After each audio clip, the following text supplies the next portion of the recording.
spes non confundit. Bula de proclamação do Jubileu Ordinário do ano 2025. Francisco, Bispo de Roma, servo dos servos de Deus, a quantos lerem esta carta, que a esperança lhes encha o coração. Sinais de esperança. Além de beber a esperança na graça de Deus, somos também chamados a descobri-la nos sinais dos tempos que o Senhor oferece. Como afirma o Concílio Vaticano II, é dever da Igreja investigar a todo momento os sinais dos tempos e interpretá-los à luz do Evangelho, para que assim possa responder, de modo adaptado em cada geração, às eternas perguntas dos homens acerca do sentido da vida presente e da futura, e da relação entre ambas. Por isso, para não cair na tentação de nos considerarmos subjugados pelo mal e pela violência, é necessário prestar atenção a tanto bem que existe no mundo. Porém, os sinais dos tempos, que contêm o desejo do coração humano, carecido da presença salvífica de Deus, pedem para ser transformados em sinais de esperança. Que o primeiro sinal da esperança se traduza em paz para o mundo, mais uma vez imerso na tragédia da guerra. Esquecida dos dramas do passado, a humanidade encontra-se de novo submetida a uma difícil prova, que vê muitas populações oprimidas pela brutalidade da violência. Faltará ainda a esses povos algo que não tenham já sofrido? Como é possível que o seu desesperado grito de ajuda não impulsione os responsáveis das nações a querer pôr fim aos demasiados conflitos regionais, cientes das consequências que daí podem derivar a nível mundial? Será excessivo sonhar que as armas se calem e deixem de difundir destruição e morte? O jubileu recorde que serão chamados filhos de Deus todos aqueles que se fazem obreiros da paz. A necessidade da paz interpela a todos e impõe a prossecução de projetos concretos. Que não falte o empenho da diplomacia para se construírem, de forma corajosa e criativa, espaços de negociação em vista de uma paz duradoura. Olhar para o futuro com esperança equivale a ter também uma visão da vida carregada de entusiasmo para transmitir. Infelizmente, em muitas situações, temos de constatar que falta esta perspectiva. A primeira consequência é a perda do desejo de transmitir a vida. Por causa dos ritmos frenéticos da vida, dos receios face ao futuro, da falta de garantias laborais e de adequada proteção social, de modelos sociais ditados mais pela procura do lucro do que pelo cuidado das relações humanas, assiste-se, em vários países, a uma preocupante queda da natalidade. Já em outros contextos, culpar o incremento demográfico, em vez do consumismo exacerbado e seletivo de alguns, é uma forma de não enfrentar os problemas. A abertura à vida, com uma maternidade e uma paternidade responsáveis, é o projeto que o Criador inscreveu no coração e no corpo dos homens e das mulheres. Uma missão que o Senhor confia aos cônjuges e ao seu amor. Além do empenho legislativo dos Estados, é urgente que não lhes falte o apoio convicto das comunidades que creem e da inteira comunidade civil em todas as suas componentes, porque o desejo dos jovens de gerar novos filhos e filhas, como fruto da fecundidade do seu amor, dá futuro a toda a sociedade e é uma questão de esperança. Depende da esperança e gera esperança. Por isso, a comunidade cristã não pode ficar atrás de ninguém no apoio à necessidade de uma aliança social em prol da esperança, que seja inclusiva e não ideológica, e trabalhe por um futuro marcado pelo sorriso de tantos meninos e meninas que, em muitas partes do mundo, venham encher os demasiados berços vazios. Todos, na realidade, sentem a necessidade de recuperar a alegria de viver, porque o ser humano, criado à imagem e semelhança de Deus, não pode contentar-se com sobreviver, ou ir vivendo, nem conformar-se com o tempo presente, satisfazendo-se com realidades apenas materiais. Isto fecha-nos no individualismo e corrói a esperança, gerando uma tristeza que se aninha no coração, tornando-nos amargos e impacientes. No ano jubilar, seremos chamados a ser sinais palpáveis de esperança para muitos irmãos e irmãs que vivem em condições de dificuldade. Penso nos presos, que privados de liberdade, além da dureza da reclusão, experimentam dia a dia o vazio afetivo, as restrições impostas e, em não poucos casos, a falta de respeito. Proponho aos governos que, no ano jubilar, tomem iniciativas que lhes restituam esperança, formas de anistia ou de perdão da pena, que ajudem as pessoas a recuperar a confiança em si mesmas e na sociedade. Percursos de reinserção na comunidade, aos quais corresponda um compromisso concreto de cumprir as leis.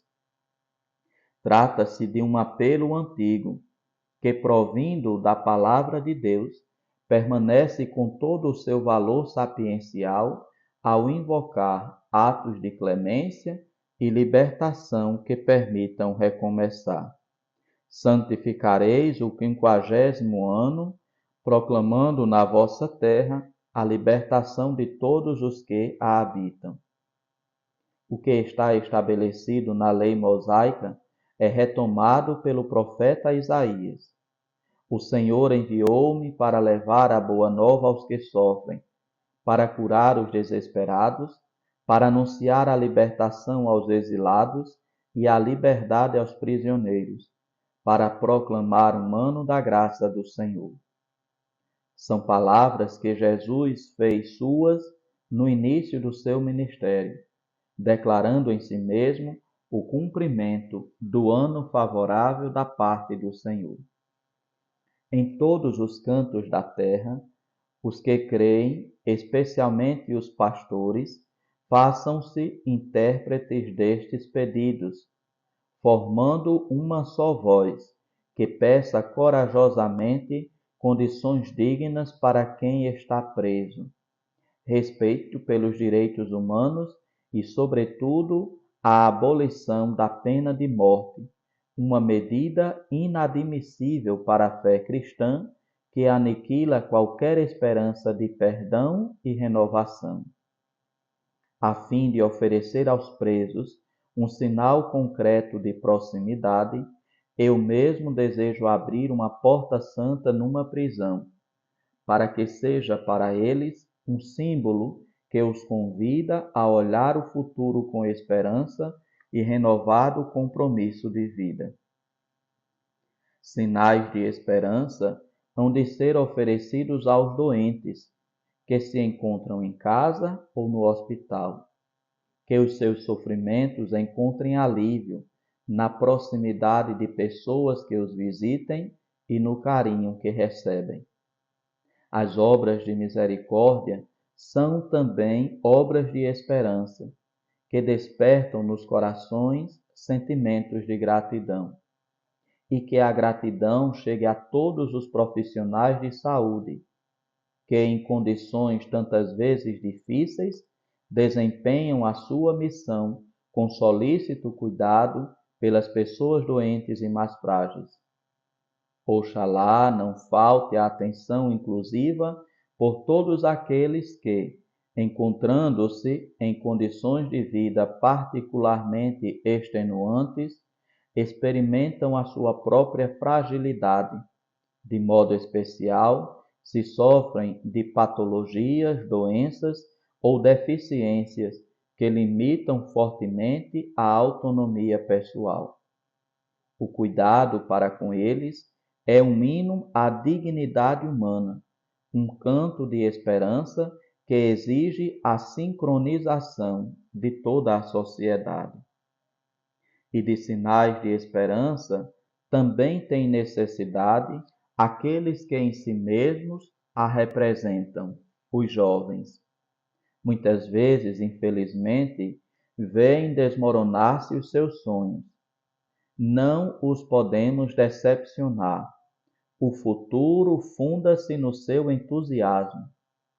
Como é belo vê-los irradiar energia, por exemplo, quando voluntariamente arregaçam as mangas e se comprometem nas situações de calamidade e mal-estar social.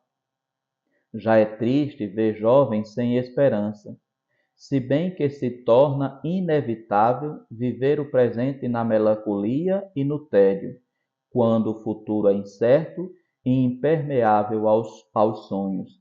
O estudo não oferece saídas e a falta de emprego ou de um trabalho suficientemente estável corre o risco de acabar os desejos. A ilusão das drogas, o risco da transgressão e a busca do passageiro criam nos jovens, mais do que nos outros, confusão e esconde-lhes a beleza e o sentido da vida, fazendo-os escorregar para abismos escuros e impelindo-os a gestos autodestrutivos. Por isso, que o jubileu seja, na Igreja, ocasião para um impulso a favor deles. Com renovada paixão, cuidemos dos adolescentes, dos estudantes, dos namorados, das gerações jovens. Mantenhamo-nos próximo dos jovens, alegria e esperança da Igreja e do mundo. Não poderão faltar sinais de esperança em relação aos migrantes, que deixam a sua terra à procura de uma vida melhor para si próprios e suas famílias. Que as suas expectativas não sejam frustradas por preconceitos e isolamentos. Ao acolhimento, que no respeito pela sua dignidade abre os braços a cada um deles, junte-se a responsabilidade, de modo que a ninguém seja negado o direito de construir um futuro melhor. Há tantos exilados, deslocados e refugiados que, por acontecimentos internacionais controversos, são forçados a fugir para evitar guerra, violência e discriminação, sejam garantidos a segurança e o acesso ao trabalho e à instrução, instrumentos necessários para sua inserção no novo contexto social. Possa a comunidade cristã estar sempre pronta a defender os direitos dos mais frágeis. Generosamente abra de par em par as portas do acolhimento, para que nunca falte a ninguém a esperança de uma vida melhor. Ressoe nos corações a palavra do Senhor, que na grande parábola do juízo final disse: Era estrangeiro e me acolheste, porque sempre que fizeste isso a um destes meus irmãos mais pequeninos, a mim mesmo fizestes. Sinais de esperança merecem-nos os idosos, que muitas vezes experimentam a solidão e o sentimento de abandono. Valorizar o tesouro que eles são, a sua experiência de vida, a sabedoria que trazem consigo e o contributo que podem dar, é um empenho da comunidade cristã e da sociedade civil, chamadas a trabalhar em conjunto em prol da aliança entre as gerações. Dirijo um pensamento particular aos avós e às avós, que representam a transmissão da fé e da sabedoria de vida às gerações mais jovens.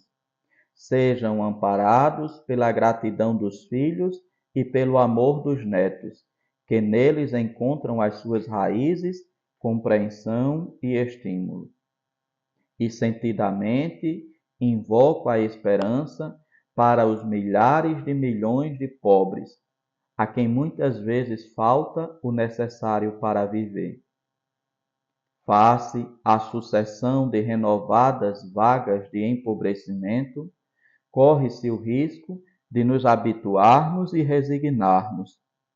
Mas não podemos desviar o olhar de situações tão dramáticas que se vêem já por todo lado e não apenas em certas zonas do mundo.